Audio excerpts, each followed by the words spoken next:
Baik, untuk sistem endokrin yang bagian 2, kelanjutan dari pertemuan sebelumnya ya, materi sebelumnya, kita langsung saja lanjutkan untuk pembahasan sistem ini, yang mana kita lanjutkan dengan membahas tentang kelenjar adrenal. Yang mana kelenjar adrenal itu dibagi menjadi 2, yaitu bagian korteks dan medula. Apa itu? Kita lihat. Kelenjar adrenal itu di sini, ya, lebih kecil ya, itu yang kuning-kuning itu kalau Anda lihat, ya, dia letaknya di situ di atas ginjal ya, seperti itu. Ya, kalau kita perbesar gambarnya seperti itu, dia letaknya di atas ginjal. Ada bagian korteks yang menghasilkan kortikosteroid dan ada bagian medula yang menghasilkan epinefrin dan norepinefrin. Ya. Kemudian, nah, kalau dipotong bentuknya tadi seperti, maka sering disebut piala ginjal begitu. Kalau dipotong bentuknya seperti ini, bagian dalam namanya medula, bagian luar namanya korteks. Korteks tadi menghasilkan mineralokortikosteroid dan glukokortikoid yang mana merupakan hormon steroid. Kemudian yang medula, yang bagian dalam itu menghasilkan epinefrin dan norepinefrin. Kita akan lihat fungsinya ya tentang berkaitan dengan adrenal dulu ya, berkaitan dengan adrenal dulu. Yang pertama adalah adrenal korteks itu menghasilkan, atau dia letaknya di luar ya. Kemudian dia merupakan, atau komposisinya dia 80% dari keseluruhan kelenjar. Jadi tebal itu ya bagian luarnya ini. Kemudian adrenokorteks ya, korteks adrenal ini dia merespon atau dia disuruh oleh adrenokortikotropik hormon atau ACTH yang dihasilkan oleh tadi mana ya, kelenjar yang ada di otak tadi. Ya, dalam hal ini adalah kelenjar hipofisis yang anterior. Nah, kortisol, dia menghasilkan kortisol yang mana, atau glukokortikoid tadi, dia berpengaruh terhadap karbohidrat, protein, dan metabolisme lemak. Jadi metabolisme lemak, protein, dan karbohidrat. Ini kalau ada kortisol itu dia membantu orang untuk mengatasi stres. Ya, itu kalau glukokortikoid. Namanya hormonnya kortisol. Kalau hormon yang mineralokortikoid, dua-duanya hormon yang steroid ya, yang berdasarkan lemak yang langsung masuk ke dalam sel tadi. Namanya aldosteron. Ya, dia fungsinya apa? Dia mereabsorpsi natrium atau sodium dan mengekskresi kalium atau potasium di ginjal. Ya, hal ini menyebabkan atau mempengaruhi atau dia mengatur tentang keseimbangan garam dan air di dalam tubuh. Nah, ini makanya aldosteron itu berpengaruh penting terhadap tadi kasus hipertensi ya, keseimbangan cairan. Seperti apa fungsinya ya? Jadi misalnya ada kortisol. Ya, kortisol tadi kan berkaitan dengan metabolisme glukosa, kemudian protein dan juga lemak ya.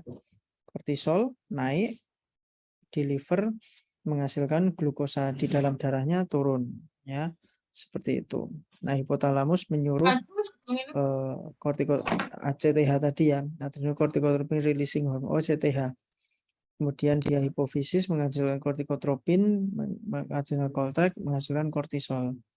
Seperti itu. Kalau kortisolnya turun, dia menyebabkan makrofag, interleukin 1 itu bekerja. Jadi ini sebetulnya berkaitan dengan sistem imun ya, makrofag, interleukin 1 ya, IL-1 itu sistem imun. Jadi ini berpengaruh juga ke situ. Nah, kalau misalnya ini yang berkaitannya dengan korteks ya, dengan korteks tadi, kalau ada stres, stimulasinya di stres ini dulu ya. Stres ini menyebabkan hipofisis hipofisis menghasilkan ACTH, tapi disuruh oleh hipotalamus dulu. Hipotalamus menyuruh CRH kemudian mempengaruhi hipofisis, menghasilkan ACTH, ke adrenal, meningkatkan imun sistem, dan juga karena keluar glukokortikoidnya, seperti itu. Ya, jadi stres ini juga mempengaruhi sistem imun, makanya kalau misalnya stres itu sistem imunnya bisa berkurang ya, jadi gampang sakit seperti itu. Kemudian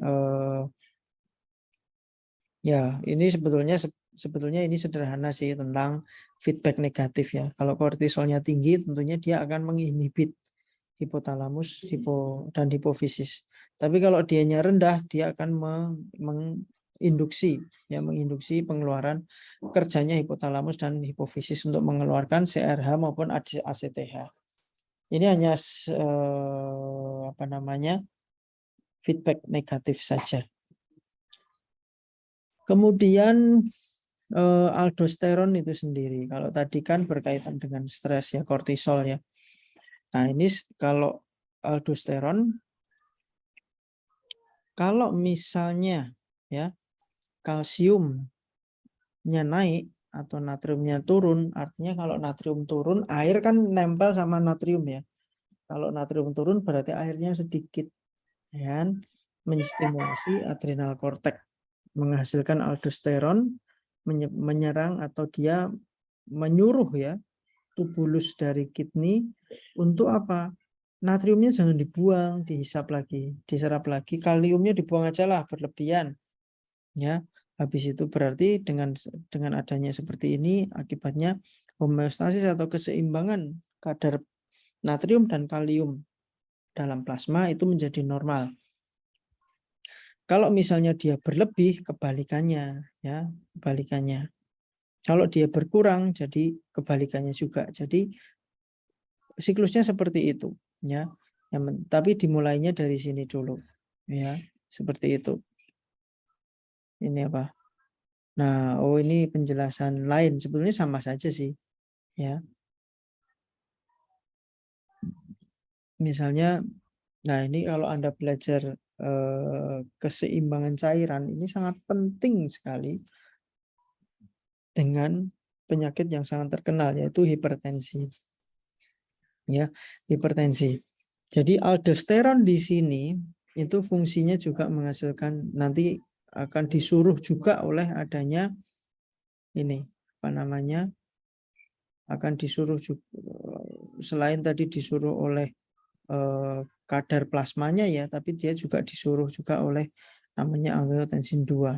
Tapi kita mulainya dari sini ya. Stimulusnya adalah tekanan darah atau volume di dalam darahnya itu rendah. Ketika volume dalam darah atau tekanan darah itu rendah, jadi yang menstimulasi tadi yang pertama adalah keseimbangan elektrolitnya, yaitu natrium dan kalium, dan juga yang kedua adalah volume darahnya. Itu bisa menyebabkan keseimbangan, karena namanya garam dan cairan itu nempel terus, tidak bisa dipisahkan. Nah, kalau yang sebelah kiri tadi stimulasinya adalah kadar kalium dan natriumnya yang bermasalah. Kalau ini adalah volume cairannya yang berkurang. Nah, kalau misalnya stimulusnya adalah tekanan darah atau volume dalam darahnya itu berkurang, itu bisa menyebabkan air itu yang harusnya dibuang itu direabsorpsi masuk ke dalam darah lagi. Nah, caranya gimana? Tekanan darah atau volume darah kurang itu menyebabkan ginjal menghasilkan renin namanya. Nah, di hati menghasilkan angiotensinogen. Angiotensinogen yang merupakan hasil dari hati ini oleh renin dirubah menjadi angiotensin 1.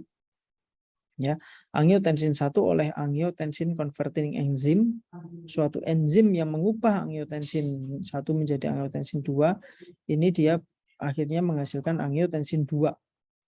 Angiotensin 2 ini bekerjanya ke kelenjar adrenal juga menghasilkan aldosteron.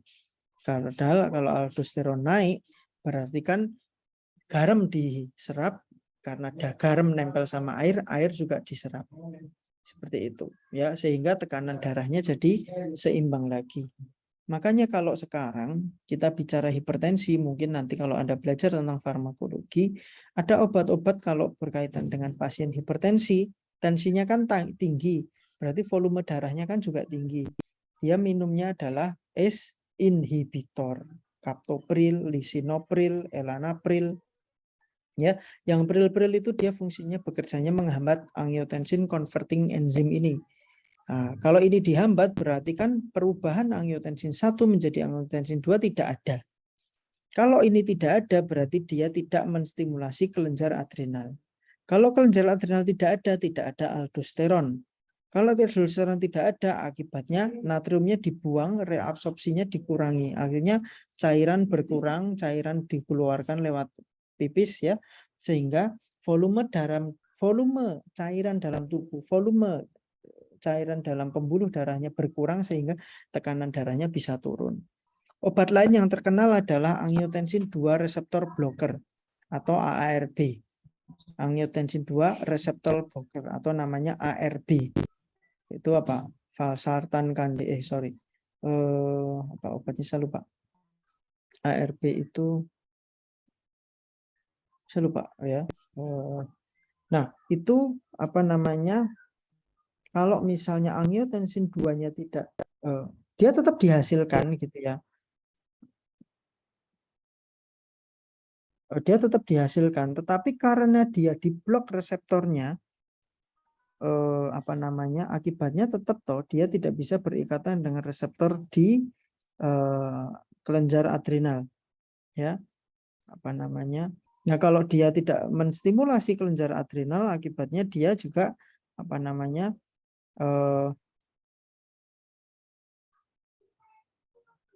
dia tidak menghasilkan aldosteron, ya. Nama-nama obatnya misalnya seperti kandesartan, ya, losartan, ya, yang namanya sartan. Ya, kalau tadi angiotensin converting enzim namanya pril gitu ya. Kalau ARB namanya sartan. Ya, sama keduanya berfungsi untuk menurunkan tekanan darah seperti itu. Ya, cuman ini sama-sama berkaitan dengan aldosteron, cuman yang satu stimulasinya berkaitan dengan gangguan elektrolit, kalau ini berkaitan dengan gangguan volume cairannya. Itu ya. Nah, ini sebenarnya lebih detail lagi tentang sistem renin angiotensin aldosteron ya. Tadi seperti saya sampaikan, liver menghasilkan angiotensinogen, ginjal menghasilkan renin. Renin ini mengubah angiotensin menjadi angiotensin 1, kemudian ada angiotensin converting enzim yang dihasilkan oleh pulmonary surface dan juga renal endothelium menghasilkan itu mengubah menjadi angiotensin 2. Angiotensin 2 inilah yang menjadi masalah. Dia menyebabkan sympathetic activities, denyut jantungnya naik dan seterusnya. Kemudian reabsorpsi kalsiumnya juga naik ya. Natrium dan kalsiumnya juga naik sehingga H2O-nya juga diserap lagi. Ke adrenal cortex menghasilkan aldosteron tadi. Aldosteron juga menyerangnya ke keseimbangan elektrolit dan cairan ya, makanya ada panah positif ke sini. Kemudian menyebabkan juga pembuluh darahnya vasokonstriksi. Ya, jadi lah sudah cairannya banyak, selangnya dikecilin, akibatnya kan tekanannya jadi naik. Nah, kemudian menyebabkan ADH secretion antidiuretik, hormon sekresi antidiuretik, akibatnya airnya dimasukin lagi. Kesemuanya ini menghasilkan tekanan atau retensi garam dan airnya jadi naik. Ya, makanya dengan Anda menguasai ini, ya, sistem renin angiotensin aldosteron ini, Anda akan berarti Anda sudah memahami bagaimana hipertensi itu terjadi. Ya, seperti itu. Ya, ini ada panah hijau-hijau ini berarti dia panah biru dan merah. Kalau biru itu meningkatkan, kalau merah itu begabah. Gitu ya. Ini sudah sangat jelas sekali kalau belajar renin, angiotensin, aldosteron. Kemudian ini apa lagi?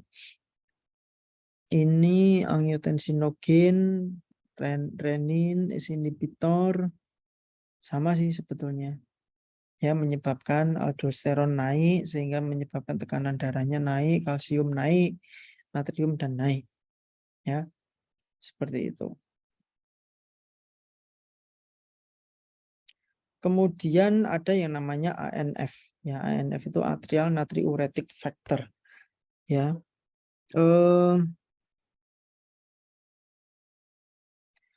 Tingginya volume darah di dalam pembuluh darah itu menyebabkan tubuh menghasilkan atrial natriuretic factor.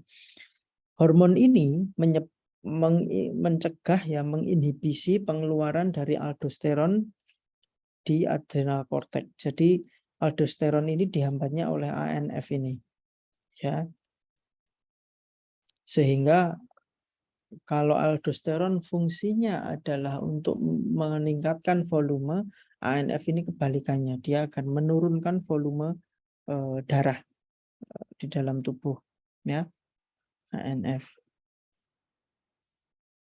Ya, seperti ini tadi sama sih. Ini atrial natriuretic hormone atau ini dia menghambat aldosteron sehingga kaliumnya naik, natriumnya dibuang, juga menghambat antidiuretik hormon sehingga airnya juga dikeluarkan, dibuang, sama fungsinya. Nah, ini patofisiologinya, ya. Penurunan aktivitas dari korteks adrenal menghasilkan Addison disease, ya. Sekarang kita logika, kayak kalau aldosteronnya itu turun, ya kan? Aldosteron turun berarti cairannya turun, ya kan? Cairannya turun apa? Ya sudah, kalau cairan turun, natrium turun, loh nggak ada natrium ya repot, weight loss. Ya namanya korteknya nggak ada, atau dia low activity, dia menyebabkan yang namanya metabolisme, ya. Kalau metabolismenya rendah apa? Ya berat badan turun, tekanan darah jadi turun, jadi lemas, bahkan bisa menyebabkan kematian, ya, karena tadi apa namanya,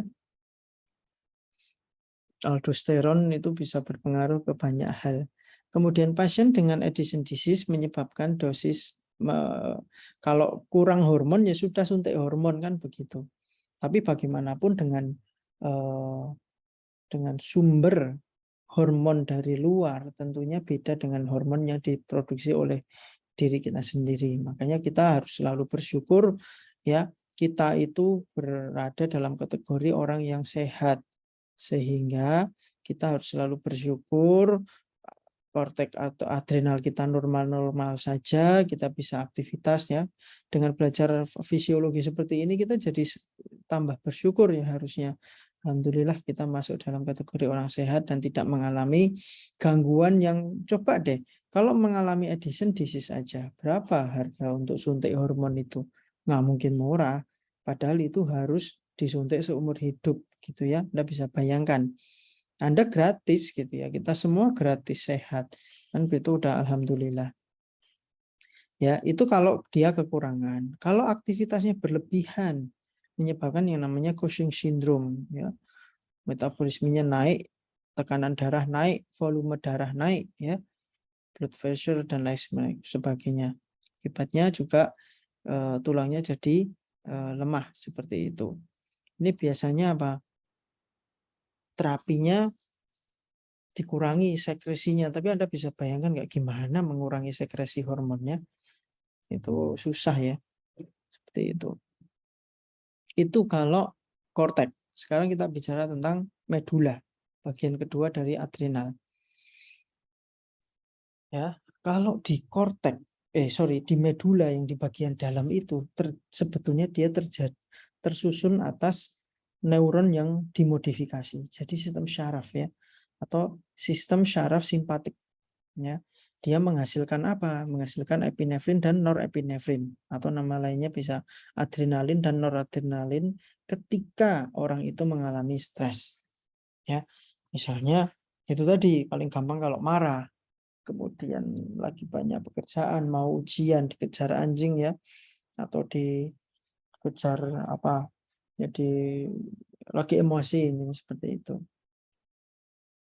Nah, hormon ini dikeluarkan sebagai respon dari berbagai macam stres, ya, sehingga menstimulasi respon fight and flight, ya, fight and flight atau sebetulnya seingat saya flight ya, harusnya berantem dan kabur gitu ya. Jadi namanya aja ini sebenarnya paling mudah di logika sih, baik adrenalin maupun noradrenalin ini. Di logikanya gimana? Ya Anda bayangin aja kalau dia distimulus berarti lagi ada stres. Lagi ada stres, ada sesuatu yang urgent seperti itu. Akibatnya apa? Denyut jantung naik, ya kan? Ini menghasilkan faster heart rate, faster blood flow, ya, and dilated airways to facilitate oxygen flow to the lung. Makanya kalau orang lagi dikejar anjing itu nggak kerasa capek. Kenapa? Meskipun denyut jantungnya naik, meskipun aliran darahnya jadi lebih cepat, tapi pembuluh apa ya, aliran oksigennya itu jadi melebar juga, ya, melebar karena untuk memfasilitasi oksigen biar lebih mudah masuk. Ya, kalau lebih mudah masuk berarti kan nanti pembakaran energi itu jadi lebih efisien. Ya, ditambah itu level of glucose in the blood is increased to make energy more available. Nah, dia juga meningkatkan kadar glukosa darah. Karena apa?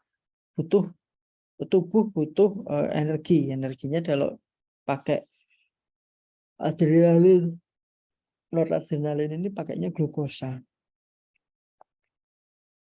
Sekresi dari adrenalin maupun noradrenalin ini diatur ya oleh hipotalamus salah satunya, termasuk hipotalamus nyuruhnya lewat saraf simpatik, tidak melalui hormon ya. Jadi nyuruhnya lewat saraf ya, karena butuh cepat kan gitu. Kalau nunggu hormon dari hipotalamus ya lama ya, kita lagi dikejar anjing terus nunggu hormonnya keluar ya lama, nanti keburu anjingnya nyampe. Makanya kalau dikejar oleh anjing yang apa namanya, yang bekerja adalah sistem syaraf untuk menghasilkan agar medula adrenalnya ini menghasilkan adrenalin sehingga bisa merespon tubuh dengan cepat. Tubuh jadi meresponnya dengan cepat sehingga tekanan darah naik, larinya bisa lebih cepat gitu. Ya. Kemudian, nah mungkin ini spesifik ya sebetulnya, tapi apa namanya, tujuannya sama-sama meningkatkan metabolisme. Adrenalin ini apa? Meningkatkan heart rate, ya, denyut jantung.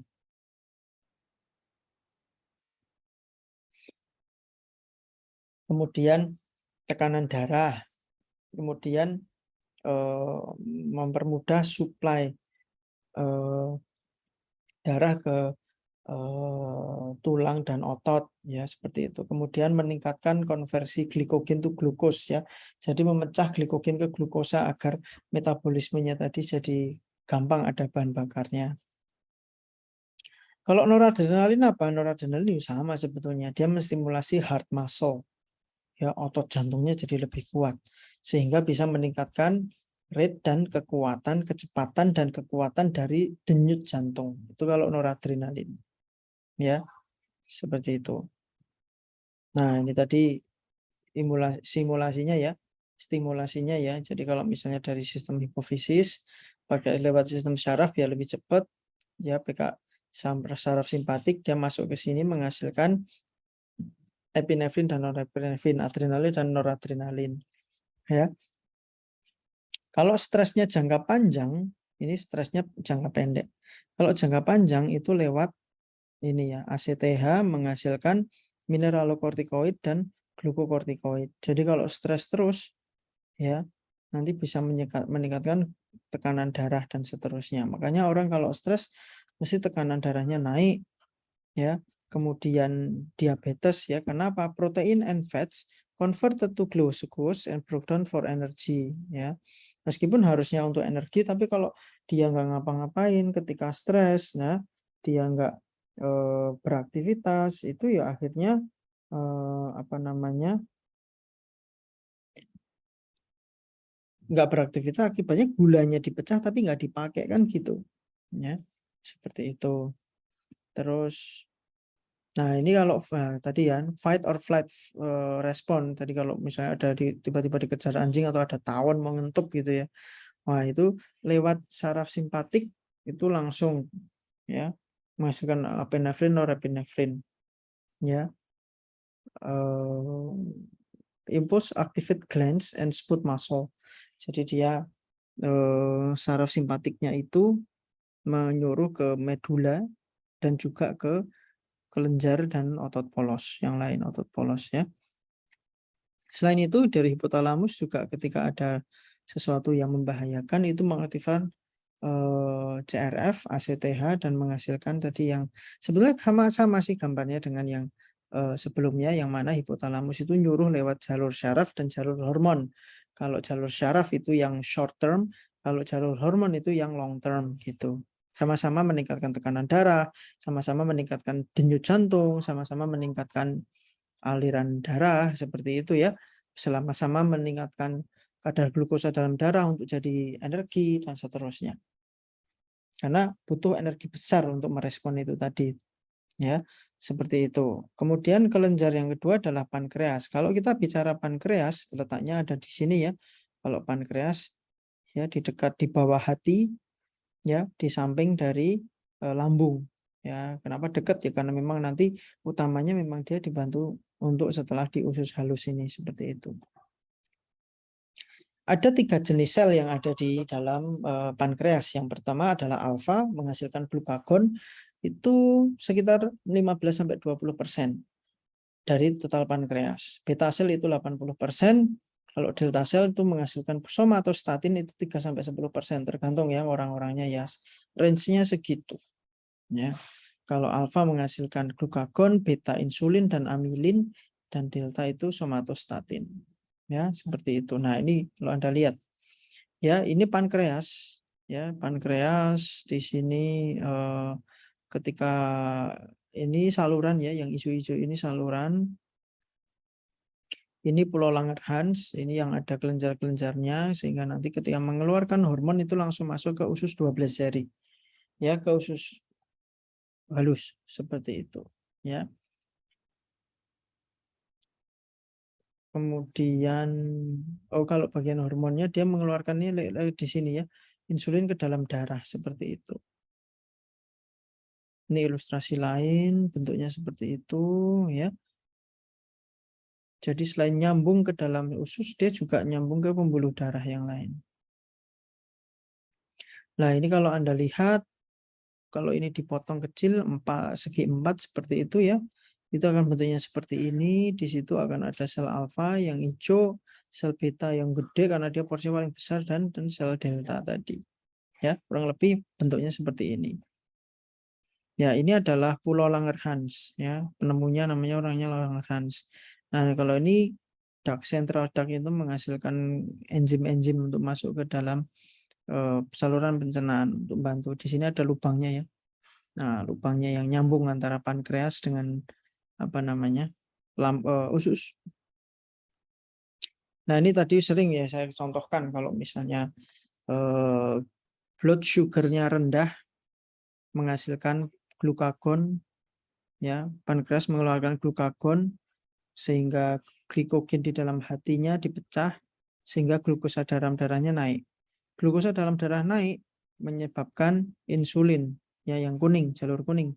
Insulin menyebabkan gula darah naik tadi, berarti gulanya disimpan jadi glukagon di hati dan jaringan-jaringan itu disimpan. Ya, seperti itu. Akibatnya glukosa dalam darahnya turun. Kemudian ini kelenjar timus. Nah, timus itu di bawahnya tiroid ya. Timus itu tumbuh ketika si anak-anak, tapi semakin dewasa dia semakin kecil. Timus itu menghasilkan limfosit atau sel T berkaitan dengan sistem imun ya. Timus. Hormon timus disebut timosins, menstimulasi pengembangan dan diferensiasi dari sel T.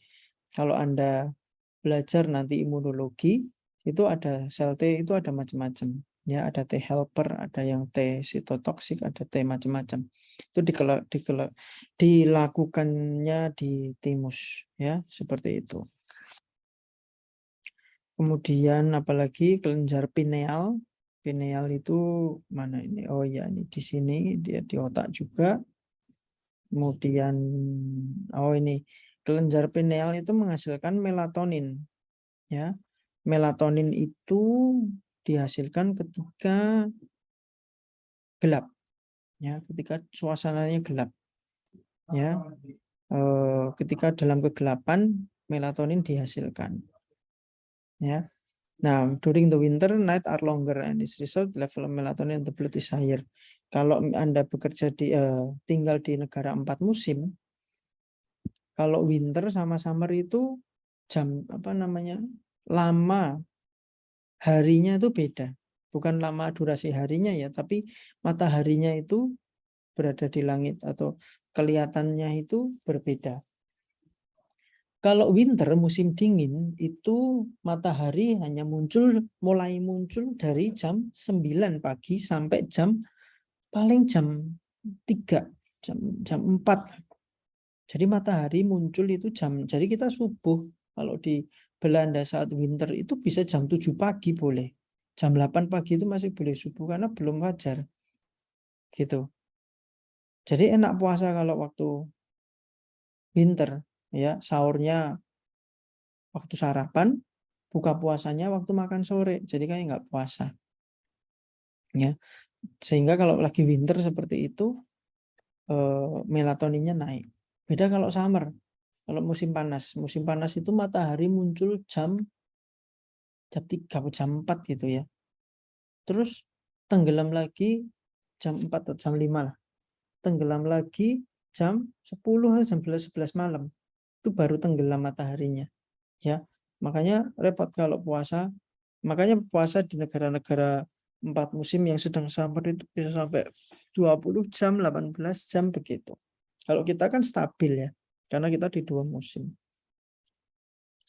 Nah, siklus tahunan ini disebut circadian rhythm, ya. Nah, melatonin ini juga membantu kita agar tubuh itu bisa stabil, ya, bisa stabil dalam mengatur biological clock, ya.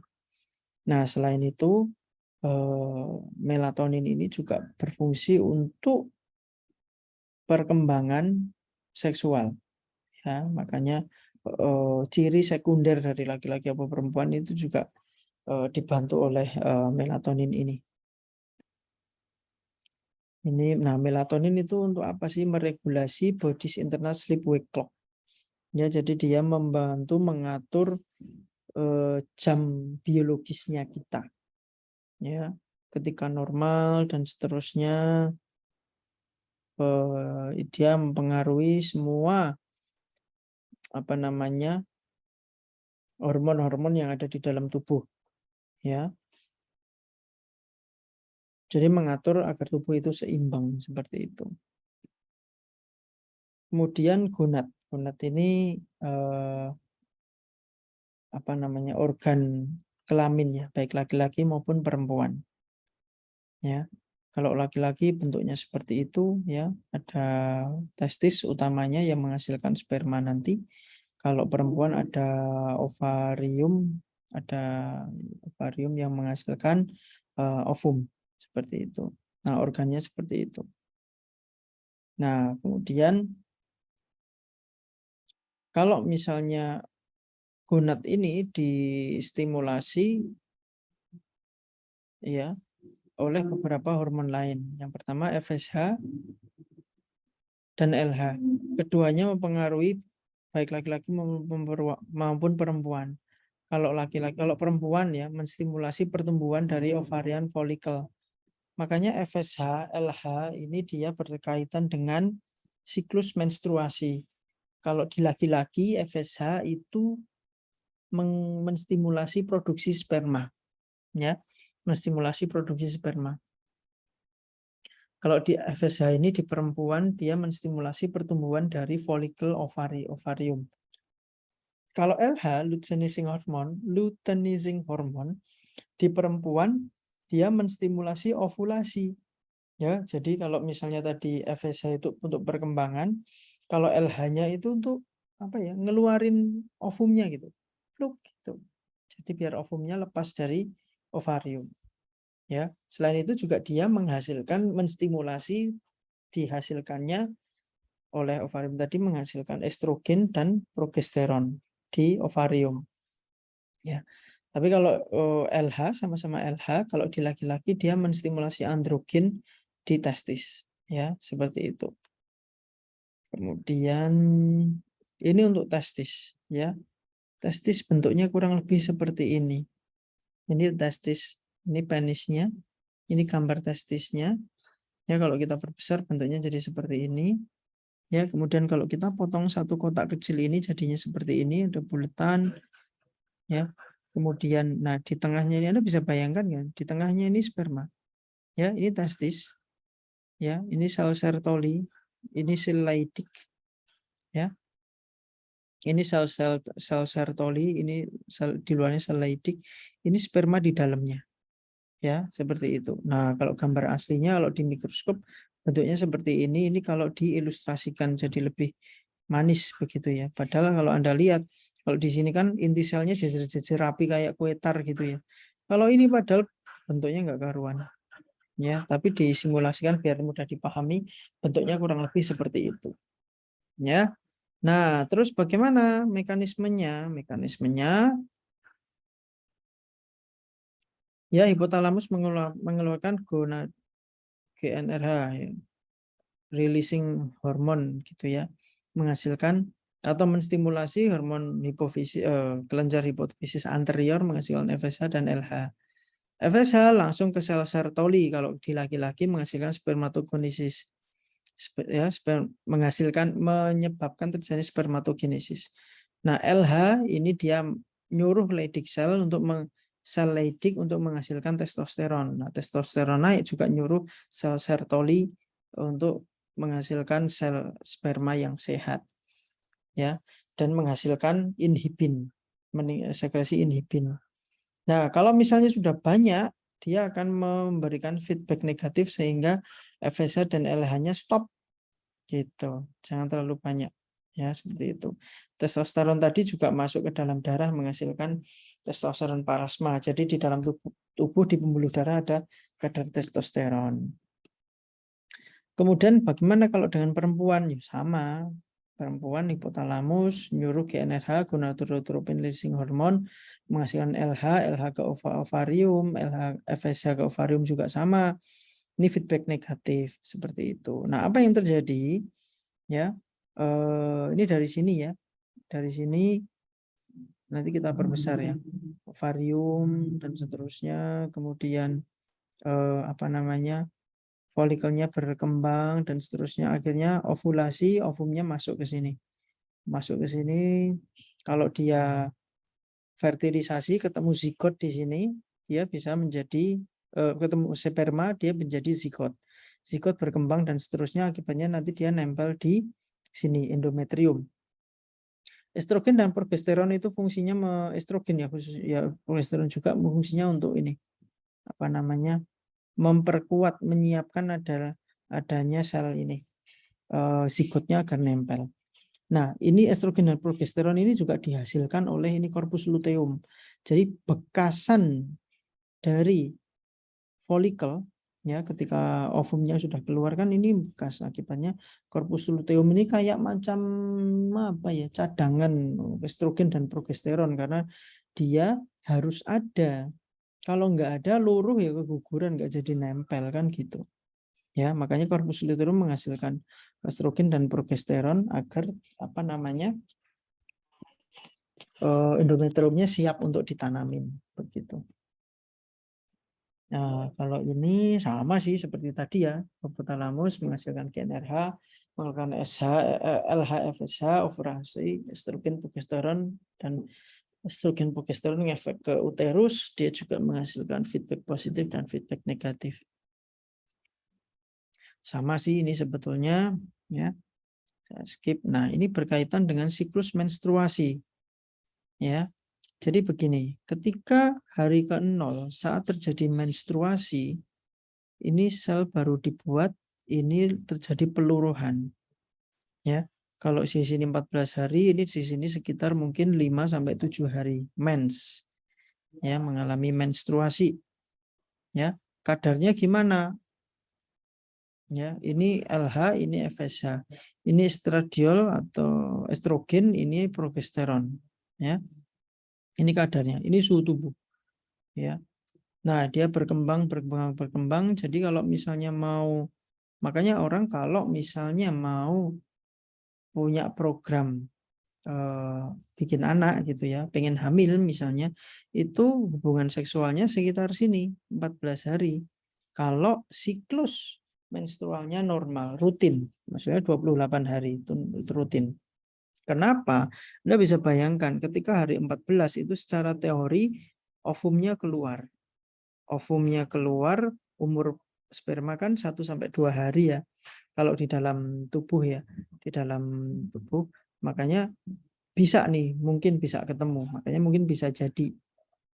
Ya, berbeda kalau misalnya orang pengen nggak hamil, KB kalender. Ya, KB kalender berarti kan ini mens di sini masih aman gitu ya. Ya, kalau itu di luar 7 hari plus minus dari tengah ini. Karena 7 hari sebelumnya mungkin setelah saat habis mens itu di sini folikelnya masih berkembang.